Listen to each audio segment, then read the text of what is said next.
Bonsoir à tous, j'espère que vous allez bien.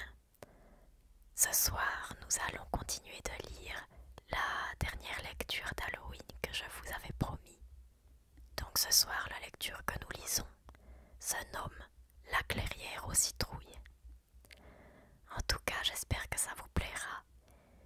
Installez-vous confortablement et c'est parti. Maintenant, je vais vous dire une chose que peu de gens savent. Jack a habité longtemps dans la région de Coaticook. Certains disent même qu'il y est encore. Comment cela se fait? C'est simple. Comme je vous l'ai dit, depuis un certain temps déjà, on a changé les navets pour des citrouilles. C'est dans une citrouille que Jack garde son morceau de braise de l'enfer. Or, il y a dans la région de Coaticook une clairière très étrange. C'est là, dans cette clairière, qu'habitait Jack. Encore aujourd'hui, c'est une clairière hantée. Il y a de ça un bon bout de temps, un certain Ben O'Ganel, à force de travailler, avait fini par s'acheter une petite terre au sommet d'une colline. Mais cette terre-là était bien trop haute pour faire autre chose qu'un pâturage. Il ventait tant et il faisait si froid que le printemps arrivait au mois de juin et l'automne au mois d'août.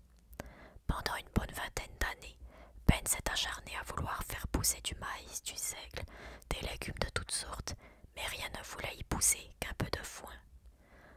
Mais plus il échouait, plus il enrageait, plus il s'abstinait. Surtout que les gens avaient depuis un bon bout de temps commencé à faire des blagues et des railleries.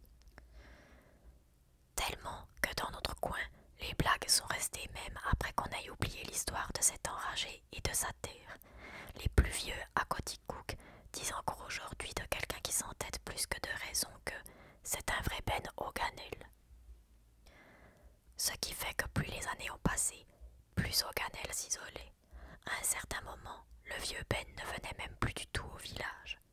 Pour acheter le nécessaire, il envoyait au village son cheval et son buggy avec une liste et de l'argent. On ne savait pas trop de quoi il vivait et les rumeurs couraient. Bien entendu, quand on ne sait rien, toutes les rumeurs sont vraies. Alors, que faisait Ben tout seul là-haut? Je vais vous le dire, et c'est la première fois que la vérité sera connue. Ben O'Ganel avait décidé qu'il en avait assez de faire rire de lui. Il voulait montrer à tout le monde qu'il pouvait réussir et que sa terre était bonne. Il avait entendu parler d'un grand concours de citrouilles et avait décidé de tenter sa chance. Au mois de décembre, Ben a planté des graines de citrouille dans des pots et les a mis tout près du poêle pour que la chaleur soit bonne. La terre des pots était enrichie et il prenait grand soin d'arroser juste ce qu'il fallait. Tous les matins, il se pressait d'aller voir les pousses qui montaient vers la fenêtre. Passent les mois de janvier, février et mars, et là, pour la première fois, Ben a été chanceux. Cette année-là, le printemps fut le plus hâtif qu'on ait vu depuis des dizaines d'années, et même sur le sommet de sa colline, la neige avait disparu dès le début du mois d'avril. Lorsque vers la montée du mois, Ben sortait ses pots au soleil, il lui fallait une brouette. Les plants étaient énormes et s'enroulaient déjà sur plusieurs mètres. Lorsqu'il les planta finalement, un peu plus bas dans une clairière ensoleillée, les plants se mirent à pousser encore plus vite.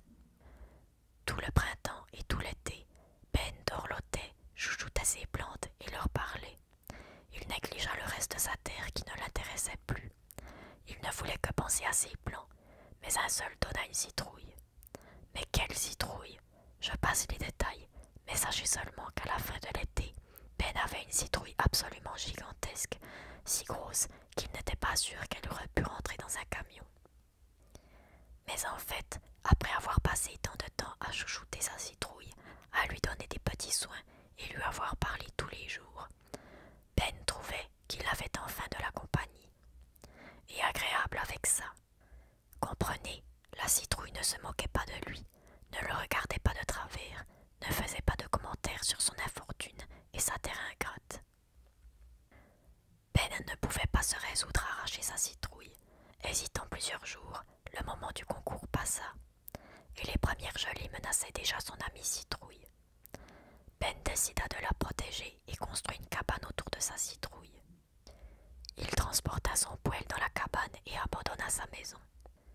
Il se consacra entièrement à sa citrouille et ne faisait du matin au soir et du soir au matin que soigner sa citrouille et lui parler. Son cheval, abandonné, affamé, quitta Ben au beau milieu de l'hiver et alla à la ferme voisine chercher du refuge et de la nourriture. Bien entendu, la citrouille continua à croître, si bien qu'au printemps, la cabane était devenue bien étroite. Pire encore, avec la venue du printemps, Ben vit quelques marmottes passer dans le voisinage. Les marmottes! Voilà le danger, se dit Ben. Comment allait-il empêcher ces mangeuses de citrouilles de se régaler de son ami? Pour peu qu'il la laisse une heure, il était convaincu que des dizaines et même des centaines de marmottes allaient creuser sous les murs de la cabane et venir se régaler. En effet, la réputation de la citrouille de Ben s'était rapidement répandue dans le milieu des marmottes. Mais pas seulement dans le milieu des marmottes. Jack à la lanterne, qui s'intéressait beaucoup aux citrouilles, entendit parler de cette citrouille et il voulut la voir en personne. Il vint rôder autour de la terre de Hoganel. Un jour que le pauvre Ben Hoganel était à réparer quelques planches de la cabane, courant aussi à gauche et à droite pour éloigner les marmottes, Jack s'approcha sans bruit et était déjà en train de regarder par une fenêtre ouverte avant que Ben ne l'aperçoive. « Salut, dit Jack, une bien belle citrouille que vous avez là. » Ben fut désagréablement surpris de voir quelqu'un venir sur sa terre et surtout si près de sa citrouille. Était-ce un de ces voleurs de citrouilles qui le tourmentait toutes les nuits dans ses cauchemars? « Salut et bon vent, dit Ben, croyant se débarrasser ainsi du fouineur. Mais plutôt que de partir, l'intrus insista. « Très belle citrouille, comme vous devez craindre pour elle. Au village, j'ai bien cru voir 2 ou 3 voleurs de citrouilles qui complotaient. Et en venant par ici, j'ai vu des centaines de marmottes citrouillivores qui avaient très faim. » Bien entendu, Jack exagérait et mentait, ce qui était le signe incontestable qu'il préparait un autre de ses mauvais coups.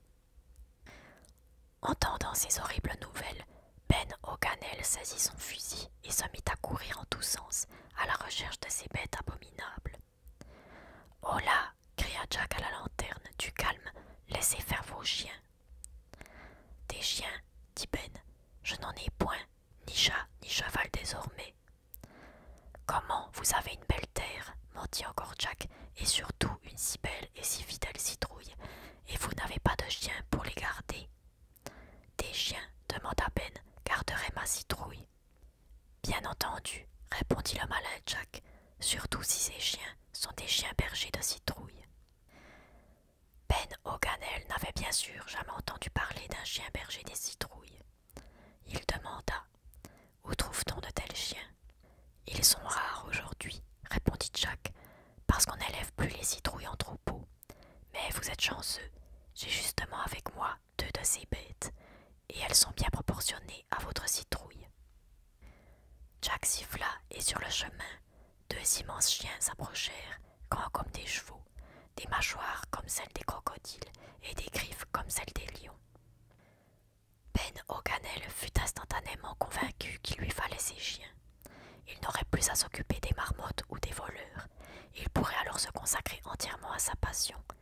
Mais Ben n'avait certainement pas de quoi acheter de semblables gardiens de citrouilles. Il réfléchissait à cela lorsque Jack à la lanterne lui fit une proposition. « Ces chiens sont rares et précieux, mais si vous n'avez pas d'argent, vous pouvez peut-être me donner quelque chose en échange. Je n'ai plus rien qui m'appartienne, si ce n'est cette terre où presque rien ne pousse, dit Ben. Oui, elle ne vaut pas grand-chose, mais je serais si malheureux qu'il arrive quelque chose à votre citrouille que je suis prêt à vous laisser mes chiens contre cette terre qui ne vous sert à rien et qui vous cause tant de tracas.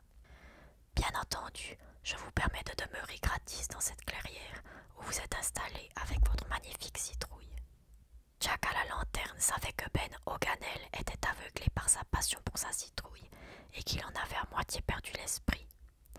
Il fit signer un contrat et devint propriétaire de la terre.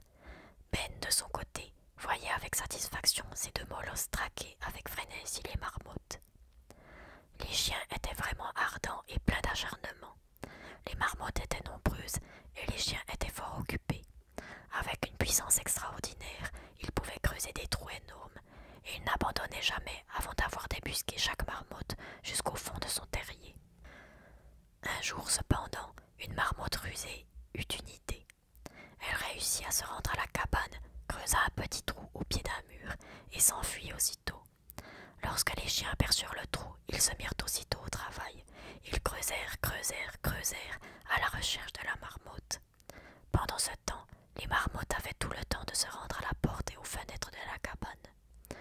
Les chiens firent ainsi une immense caverne sous la cabane. Il arriva ce qui devait arriver. Sous le poids de la citrouille, le sol s'ouvrit et engloutit Ben, la citrouille, les chiens et la cabane.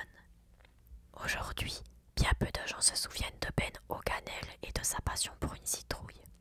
Sa terre sert aujourd'hui pour le pâturage et personne ne va guère dans le bois où était la cabane de Ben. Mais si on monte au sommet de la tour du parc de la Gorge, si on sait où regarder, on peut apercevoir au loin, dans un petit bois près du sommet d'une colline, une clairière où poussent les citrouilles. Dans cette clairière, deux énormes chiens fantômes chassent des marmottes, et il y a un certain Jack qui vient chaque année, à l'automne, se choisir une belle citrouille pour s'en faire une lanterne. Le jardinier qui prend soin de la clairière aux citrouilles est lui aussi un fantôme. Il se nomme Ben O'Connell. Voilà, nous avons terminé cette dernière lecture. Je ne sais pas si vous aviez remarqué, mais elle concorde avec l'avant-dernière lecture que nous avions faite, celle juste avant celle-ci. En tout cas, j'espère que vous avez apprécié. Portez-vous bien et à bientôt.